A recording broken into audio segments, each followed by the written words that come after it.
Hello everyone, welcome to with the trance. दोस्तों, पिछली video में हमने कार पार्किंग का प्रोग्राम देखा था। अब हम इस वीडियो में उसको इम्प्लीमेंट करेंगे। तो मान लीजिए आपके पास कार पार्किंग की एक जगह है और उसमें 5 स्लॉट हैं और आप चाहते हैं जब ये कार पार्किंग की जगह बिल्कुल खाली है तब मेरी जो लाइट है वो ग्रीन लाइट जलती रहे। जब तक एक भी स्लॉट खाली है तब तक ग्रीन लाइट जलती रहे और जब सारे स्लॉट भर जाएं तब रेड लाइट जल जाए। इतना सा आपका काम है। तो पहले एक कार आई तो काउंटर अपने एक काउंटिंग अपनी बढ़ा ली, एक्यूमुलेटेड वैल्यू एक बढ़ गई। फिर दूसरी कार आई और एक्यूमुलेटेड वैल्यू एक और बढ़ गई। ऐसे जब तक 4 कार आई तब तक आपकी एक्यूमुलेटेड वैल्यू 4 पे पहुंच चुकी थी, लेकिन तब तक जो लाइट जल रही थी वो ग्रीन जल रही थी। फिर 5वीं कार आई और एक्यूमुलेटेड वैल्यू जो है वो प्रीसेट वैल्यू के बराबर हो गई। यहाँ पे हमने प्रीसेट वैल्यू 5 दे रखी है, ठीक है।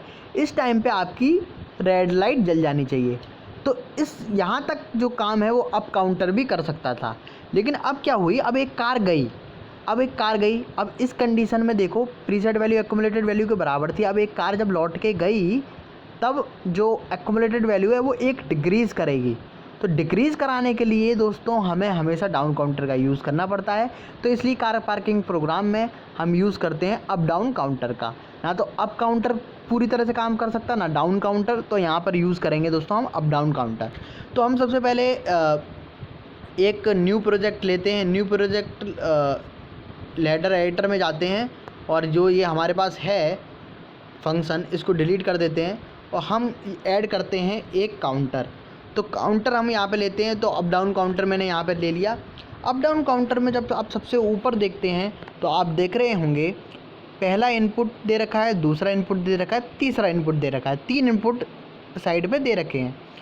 एक के ऊपर लिखा है काउंट अप, दूसरे के ऊपर लिखा है काउंट डाउन और तीसरे के ऊपर लिखा है रीसेट। तो जो पहला इनपुट है दोस्तों वो काउंट अप कराता है। जैसे कि पहली कार जब एंटर कर रही थी तब काउंट अप इनपुट आप देंगे और काउंट जो होगी वो एक इंक्रीज़ करेगी। तो काउंट अप इनपुट जब आप देंगे तो एक्यूमुलेटेड वैल्यू इंक्रीज़ करेगी। उसके बाद दूसरा, अगर आप ध्यान से देखें तो दूसरा इनपुट है काउंट डाउन।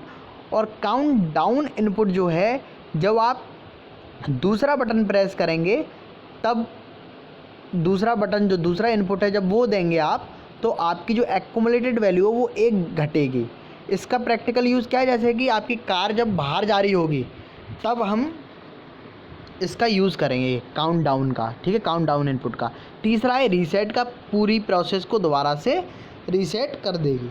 अब देखिए, पहला हमने इनपुट दे रखा है i0.0। तो i0.0 यहाँ पर है काउंट अप इनपुट। जब एक्यूमुलेटेड वैल्यू को इंक्रीज़ करना है, जब कार अंदर आ रही हैं तब ये वाला इनपुट जाएगा। जब कार बाहर जा रही हैं तो i0.1 जाएगा, ठीक है। अब रीसेट पे तो रीसेट है ही है। रीसेट पे आप क्या कर दीजिए, रीसेट के लिए ये देखिए देखो, सबसे पहला वाला i0.0, दूसरा वाला i0.1 और रीसेट पे आपने दे दिया i0.3। रीसेट करने के लिए i0.3 आपने दे दिया, ठीक है। i0.2 दे दीजिए, ठीक है। अब प्रीसेट वैल्यू आपकी कितनी कार हैं, 5 कार हैं। तो आपने कर दिया ओके, और ओके करके अब इसको आप प्लस करके ऐड रन करेंगे और यहाँ पर आप डाल देंगे आउटपुट पे लगा दी है मैंने दोस्तों ग्रीन लाइट। अब ग्रीन लाइट कब जलेगी, हमारी रेड लाइट लगा दी है आउटपुट पे, 0.0 पर रेड लाइट लगा दी है। और रेड लाइट कब जलेगी, रेड लाइट तब जलेगी जब प्रीसेट वैल्यू एक्यूमुलेटेड वैल्यू के बराबर हो जाएगी। और प्रीसेट वैल्यू एक्यूमुलेटेड वैल्यू के बराबर हो जाती है तब यहाँ पर अगर देखें तो जब 5 कार अंदर आ जाएंगी तब आपकी रेड लाइट जलनी चाहिए। तो 5 कार अंदर आएगी, ये कैसे पता चलेगा, जब एक्यूमुलेटेड वैल्यू प्रीसेट वैल्यू के बराबर पहुँच जाएगी। और कौन सी बिट होती है जब प्रीसेट वैल्यू इक्वल टू जब एक्यूमुलेटेड वैल्यू होती है तब ऑन होती है। तो मैंने प्लस किया ऐसी बिट के लिए, तो वो होती है काउंट अप बिट, ऐसी होती है काउंटर की डन बिट, ऐसी होती है जो प्रीसेट वैल्यू एक्यूमुलेटेड वैल्यू के बराबर हो जाती है तब ऑन होती है। तो यहाँ पे डन बिट से मैंने ऐड कर दिया। अब देखिए, ये जो डन बिट है, जब काउंटिंग हमारी 5 पहुँच जाएगी, जब एक्यूमुलेटेड वैल्यू 5 पहुँच जाएगी जब कार पाँचों अंदर आ जाएंगी तब डन बिट आपकी ऑन होगी।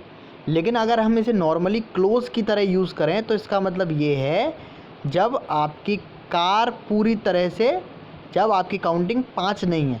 देखो, डन बिट को नॉर्मली ओपन की तरह यूज़ करने का मतलब यहाँ पर ये है कि जब काउंटिंग 5 हो जाए, जब पाँचों कार अंदर आ जाएं, तब ये डन बिट ऑन होगी और उससे रेड लाइट जल जाए। वो तभी 1 होगी जब एक प्रीसेट वैल्यू एक्युमुलेटेड वैल्यू के बराबर हो जाएगी। उससे पहले तो वो 0 है, और उसको अगर हम नॉर्मली क्लोज की तरह यूज़ करेंगे तो वो 0 1 बन जाएगा और वो आपकी सप्लाई पे पास कर देगा। तो हमने प्लस किया और यहाँ पे हमने लगा दी ग्रीन लाइट 0.1, और हम इसके नॉर्मली क्लोज को यूज़ कर लेंगे। नॉर्मली क्लोज तब 1 होगा जब डन बिट आपकी 0 होगी।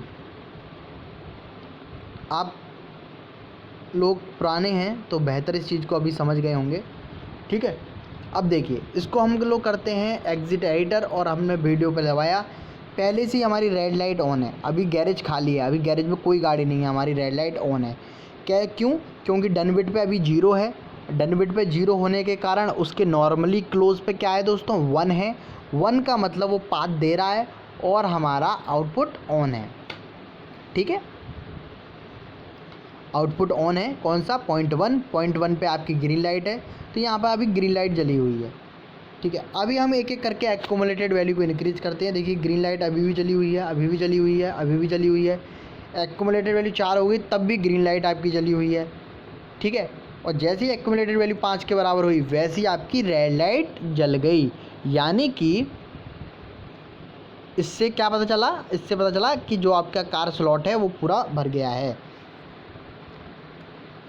अब हम क्या करते हैं, अब हम I0.1 से काउंट डाउन करते हैं। अब एक कार आपकी चली गई, एक कार जैसे ही गई वैसे फिर से ग्रीन लाइट जल गई, ठीक है, क्योंकि एक स्लॉट खाली हो गया, इसका मतलब गैरेज में जगह खाली है, ठीक है।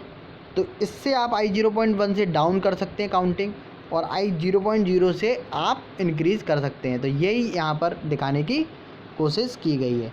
I0.2 से आप पूरे सर्किट को रीसेट कर सकते हैं, ठीक है। आई होप आपको ये प्रोग्राम समझ में आया होगा। और दोस्तों, मैं आपको एक टास्क देता हूँ, मैं आपको ये टास्क दे रहा हूँ, अगली वीडियो में इस पर बनाना नहीं चाहता हूँ। मैं चाहता हूँ कि आप और नई चीज़ें सीखें। अब आप कंपेयर सीखें।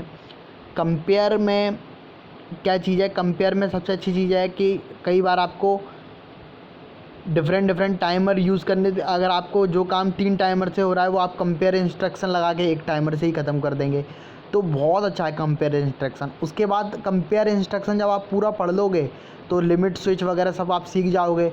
उसके बाद कंपेयर इंस्ट्रक्शन का यूज़ होता है मैथमेटिकल इंस्ट्रक्शन में, तो बहुत अच्छी चीज़ है। मैथमेटिकल इंस्ट्रक्शन में भी आप अगर आप सीखेंगे तो आपको बहुत मज़ा आएगा, बहुत इंटरेस्टिंग है। तो ये चीज़ें एडवांस होती जाएंगी धीरे धीरे। हम जो काउंटर है, जो काउंटर में जो बेसिक हम यूज़ कर रहे हैं वो हम बार बार नहीं बताएंगे, वो आप अब तक सीख गए हैं। अब क्या होगा, जब एडवांस चलेंगे तो उन बेसिक्स को हम धीरे धीरे बंद करेंगे और नई एडवांसमेंट पे चलेंगे। वो बेसिक आपको रिकॉल करना पड़ेगा पहले से।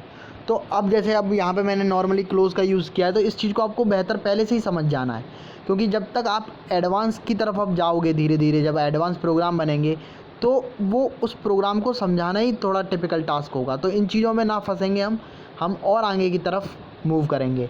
तो आप इस एक चीज़ और कर सकते हो इस प्रोग्राम को बनाने के लिए।